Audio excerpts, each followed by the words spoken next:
Have the Star-Spangled Man and his allies finally found a way to take the fight directly to Alexa Lukin and the Power Elite? Well, let's hop into the pages of Captain America issue number 29, the penultimate issue of this Ta-Nehisi Coates series, and find out together, shall we? So then, as we join the comic, we see a rather unorthodox training session for Sin, the daughter of Red Skull, and her new mentor, Alexa Lukin. It would seem that Lukin really wasn't lying before when she said she saw great things in Sin, in a scene that very much mirrored other scenes between Alexa and Peggy Carter. In fact, Alexa Lukin seems dedicated to awakening latent magical powers inside Sin at all costs, and it actually makes a lot of sense because Sin's mom was herself magical. Now, why she's doing this is anyone's guess. Is she trying to turn Sin against her father, the Red Skull? Quite possibly. Now, back over with Steve and the other good guys, for once they actually have something to celebrate, and that is the arrest of Baron von Strucker and the shutdown of his for-profit supervillain prison. Taking down the Baron was easy because, well, he just made it so obvious that he was still very much a Hydra Nazi all this time later. As far as Lukin and the rest of the Power Elite go, that's gonna be tricky. Not only are they scoring huge points with all the worst people in the world with their brand new net-centric offensive, but that video of Captain America getting beaten down by a bunch of rank-and-file goons is still going viral, which is hurting every good guy's morale, whether they admit it or not. As bad as Steve feels, though, he admits that the Power Elite have done a far worse number on America, tearing it apart from the inside out and getting filthy rich doing so thanks to a bunch of corrupt government contracts. Be it the aforementioned supervillain prisons, the re-emboldening of hate groups like the Watchdogs, modern-day Rust Belt slave camps like Adamsville, these are all part of the Power Elite's grand design, and what makes it especially insidious is that the good guys can't take them down without other American people essentially being shown to be accomplices in their own destruction. So yeah, the good guys are all between a rock and a hard place right now, but they do have one ace up their sleeve, and that is General Thunderbolt Ross, who has come back to the good guys team. Ross was part of the Power Elite's corruption, which is why they tried so hard to kill him, because he knows where all the bodies are buried, and if they can put Alexa Lukin and her people on trial, maybe they can actually make it stick this time with the help of Nick Fury Jr. and his not quite S.H.I.E.L.D. but still S.H.I.E.L.D. group.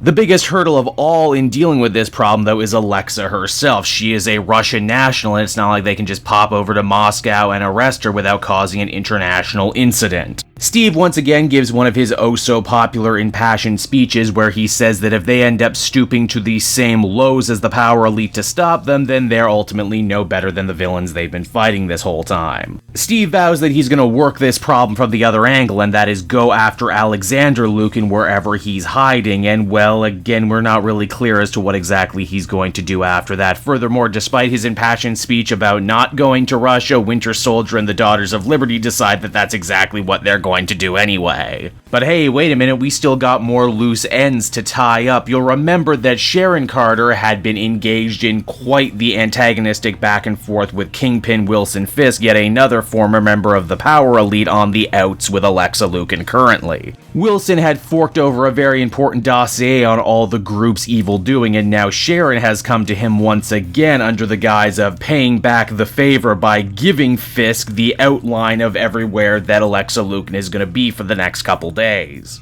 Is Sharon perhaps hoping that a paranoid and vengeful Kingpin will do the good guys' work for them and take out Alexa Lukin before she becomes even more of a problem? Or is she hoping that Kingpin will drop a dime on the heroes to the bad guys in hopes to get back in their good graces? That is also still kinda up in the air in the moment. What we know for sure, though, is that when Winter Soldier and the Daughters of Liberty ultimately make their move on Alexa Lukin, things end up escalating incredibly quickly. We actually get teased with a hell of a final showdown between Peggy Carter and her former mentor Alexa, but before things can really heat up, Alexa ends up getting shot by some unknown sniper. Sin is able to teleport Alexa away with her newfound magic power. She even calls her Mom before she does so, if things weren't creepy enough as they were. It's the Winter Soldier, though, who thinks they might very well know who fired the shot. Apparently, what he heard over his comm before the shot was actually fired was one simple phrase: "Justice is served." Meaning that Scourge problem that Steve and the others had left on the back burner a couple arcs ago has finally returned to bite them all in their collective spandex asses as the comic comes to a close. And so that was Captain America issue number 29, everybody, the penultimate issue to this Ta-Nehisi Ta-Nehisi Coates series. I'm late reviewing it, but ultimately it doesn't matter because the final issue got pushed all the way back to July anyway. As a longtime fan of this series who's been carrying the torch, I appreciate Coates going out of his way to tie together all the different story arcs right here in the penultimate issue. Even storylines I admittedly forgot, like the stuff with Scourge and the stuff between Sharon and the Kingpin. I will admit though, there certainly does feel like there's a certain amount of okay, wrap it up going on in the comic. Issue 28, it seemed like all was lost and there was a whole new problem for Captain America to fight, what within the digital age and Hydra embracing it and him not. But in this issue, it's all kind of pushed to the side and everything's actually kind of better for the heroes than it was before.